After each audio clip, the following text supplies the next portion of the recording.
বন্ধুরা, আপনারা দেখতে পাচ্ছেন আমার এই তুলসী গাছ। আর এই তুলসী গাছে দেখুন অসংখ্য মিলিবাগে আক্রমণ করে ফেলেছে। এর পাতা থেকে শুরু করে গোড়া এবং সব কাণ্ডগুলোতেই কিন্তু শুধু মিলিবাগ এবং মিলিবাগ। এই অসংখ্য পরিমাণ মিলিবাগ তাড়ানোর জন্য আজকে আমি যে পদ্ধতি ব্যবহার করব তা হচ্ছে ইনো। এই ইনো দিয়ে তৈরি করব আমি একটা পেস্টিসাইড, যে পেস্টিসাইডের মাধ্যমে আমি আপনাদেরকে দেখাবো 1 মিনিটের মধ্যেই এই মিলিবাগ কিন্তু গায়েব হয়ে যাবে।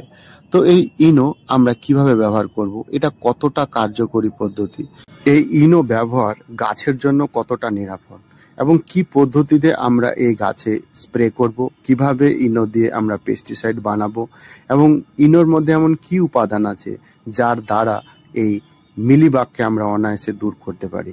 বন্ধুরা, আপনারা জানেন মিলিবাগ কিন্তু একটা ছোট সাদা সাদা পোকা। এই পোকার গায়ে কিন্তু মোমের আস্তরণ থাকে। এই মোমের আস্তরণ এই পোকাকে বাইরের ক্ষতিকারক পদার্থ থেকে রক্ষা করে। তো আমাদের যেটা করতে হবে, এই মিলিবাগের ওপরের আস্তরণ কিন্তু প্রথমে আমাদের নষ্ট করতে হবে। এর জন্য আমরা ইনো ব্যবহার করব।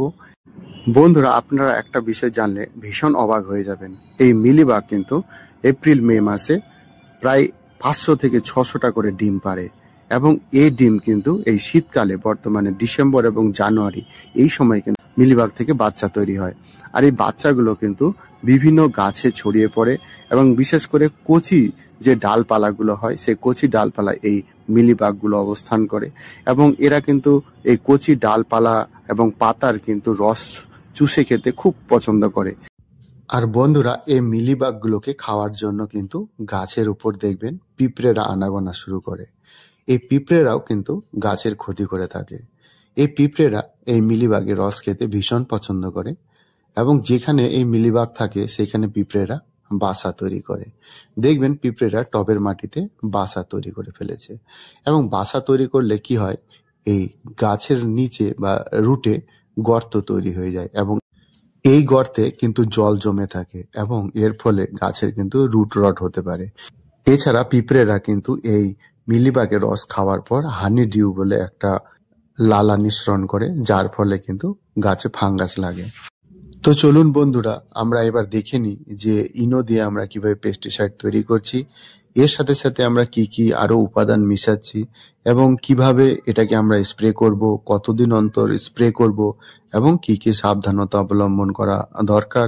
তো একদম ভিডিওটা শেষ পর্যন্ত দেখবেন। তো বন্ধুরা, চলুন আমরা আজকে দেখে নিই এই ইনোর দ্বারা কি করে আমরা আমাদের এই তুলসী গাছের মিলিবাগগুলোকে দূর করব। এই মিলিবাগ তাড়ানোর জন্য এই ইনো কিন্তু একটা ভীষণ কার্যকরী উপাদান। এই ইনো দিয়ে আমরা যদি আমাদের এই তুলসী গাছকে স্প্রে করি তাহলে কিন্তু আমাদের যে মিলিবাগগুলো আছে সেগুলো কিন্তু সঙ্গে সঙ্গে 1 মিনিটের মধ্যে কিন্তু ধুয়ে মুছে সাফ হয়ে যাবে। এই ইনোর মধ্যে থাকে সোডিয়াম বাইকার্বনেট, আর এই সোডিয়াম বাইকার্বনেট জলের সঙ্গে মেশার ফলে সঙ্গে সঙ্গে অ্যাসিডিক হয়ে ওঠে, যা মিলিবাগের গায়ে পড়ার সঙ্গে সঙ্গে মিলিবাগের চামড়া কিন্তু পুড়ে যায় এবং এটা কিন্তু গলে যায় এবং মারা যায়। তো আজকে আমরা দেখব এই ইনো ব্যবহার করা কতটা কার্যকরী এই মিলিবাগ তাড়ানোর জন্য এবং এটা কতটা এই তুলসী গাছের জন্য নিরাপদ। বন্ধুরা, একটা কথা মাথায় রাখতে হবে, ইনো কিন্তু 100% গাছের জন্য নিরাপদ নয়। এটা কিন্তু গাছের মারাত্মক ক্ষতি করে। যদি আমরা ইনো দিয়ে তুলসী গাছে স্প্রে করি তাহলে কিন্তু এই তুলসী গাছের পাতা পুড়েও যেতে পারে। তাই এর পরিমাণটা এবং টেকনিকটা অবশ্যই মাথায় রাখবেন এবং ভিডিওটা শেষ পর্যন্ত না দেখলে আপনারা কিন্তু বুঝতে পারবেন না। চলুন এবার আমরা দেখে নিই যে এই ইনো মিলিবাগ তাড়ানোর জন্য কিভাবে আমরা ব্যবহার করব। প্রথমে আমরা 1 লিটার জল নিয়ে নেব। এই 1 লিটার জলের সঙ্গে 1 প্যাকেট আমরা ইনো মিশিয়ে নেব।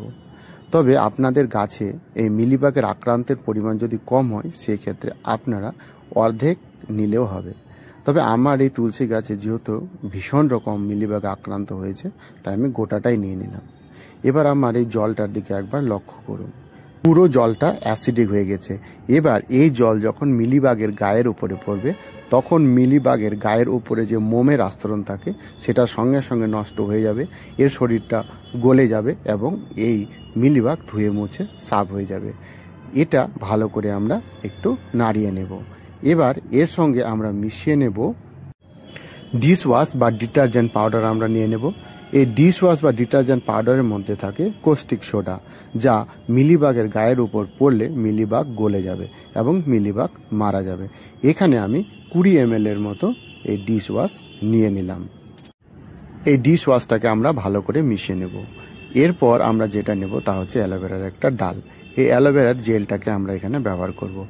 এই অ্যালোভেরার মধ্যে কিন্তু গাছের প্রয়োজনীয় পুষ্টি উপাদান প্রচুর পরিমাণে থাকে, যা গাছের জন্য ভীষণ উপকারী।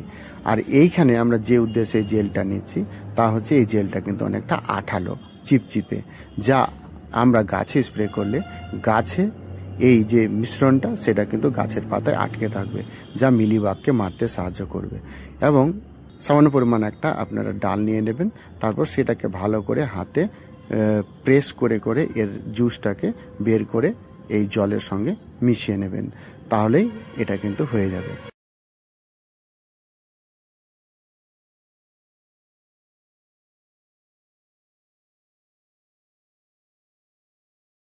20 মিনিট পর ভালো করে এটা ডাইলিউট হওয়ার পর এটাকে আমি ছেঁকে নেব, যাতে স্প্রেয়ারের গায়ে আটকে না যায়।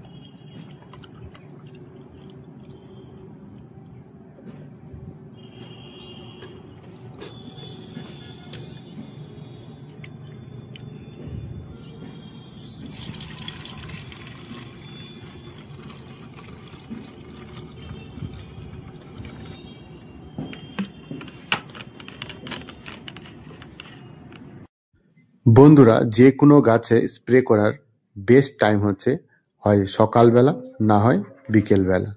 এবার আমরা এখানে বিকেলের স্প্রে করছি, এবং স্প্রে করার একটা বিশেষ পদ্ধতি আছে। যেহেতু এখানে প্রচুর মিলিবাগ আছে এবং এর সঙ্গে প্রচুর ডিম আছে, তো এই গাছটিকে কিন্তু আমরা এরকম করে শুইয়ে দেব, যাতে স্প্রে করার সময় এই মিলিবাগ এবং এর যে অসংখ্য ডিম সেগুলো যেন এই কন্টেনারের মাটির মধ্যে না পড়ে। কারণ মাটির মধ্যে থাকলে এগুলো কিন্তু পরবর্তীতে আবার নতুন করে মিলিবাগ তৈরি হবে। তাই এই গাছটিকে শুইয়ে দিয়ে যেখানে যেখানে মিলিবাগ দ্বারা আক্রান্ত হয়েছে সেই সব জায়গাগুলোতে ভালো করে ফোর্স দিয়ে আমরা এটাকে স্প্রে করে দেব।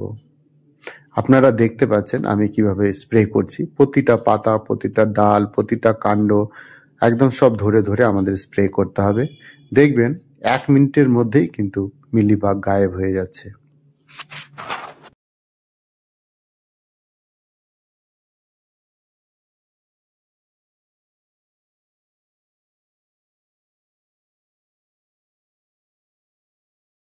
ভালোভাবে স্প্রে করা হয়ে গেলে এটাকে কিন্তু আমরা এইভাবে রেখে দেব, কারণ এই গাছের পাতায় এখনো অসংখ্য এই জল লেগে আছে। এই জলগুলো কিন্তু আস্তে আস্তে ঝরবে, সারা রাত ধরে ঝরবে, এবং এর সঙ্গে ডিম এবং কিছু মিলিবাগও কিন্তু নিচের দিকে পড়বে। টবটা খাড়া রাখলে সেই ডিম এবং মিলিবাগ কিন্তু টবের মাটিতে পড়বে। তো এইভাবে আমরা রেখে দেব। পরের দিন সকালবেলা দেখুন এর জল কিন্তু সমস্তই শুকিয়ে গেছে, এবং এখানে যে অসংখ্য মিলিবাগ ছিল সেই মিলিবাগগুলোও কিন্তু গায়েব হয়ে গেছে। এর সঙ্গে হয়তো আরো কিছু মিলিবাগ অবশ্যই আছে। এবার আমরা সকালে এটাকে কি করব, আমাদের যে ইনো জল, যে পেস্টিসাইডটা আমরা বানিয়েছিলাম সেটা কিন্তু ধুয়ে ফেলতে হবে। কারণ না ধুয়ে ফেললে রোদ উঠলে এই চড়া রোদে কিন্তু এর পাতা পুড়েও যেতে পারে। যে কারণে আমাদের এখন কি করতে হবে, এরকম নর্মাল জল দিয়ে আমাকে এটাকে স্প্রে করে দিতে হবে। দেখুন কিছু কিছু মিলিবাগ কিন্তু এই টবের মাটিতেও পড়ে আছে, এগুলোকে কিন্তু আমাদের রিমুভ করে দিতে হবে।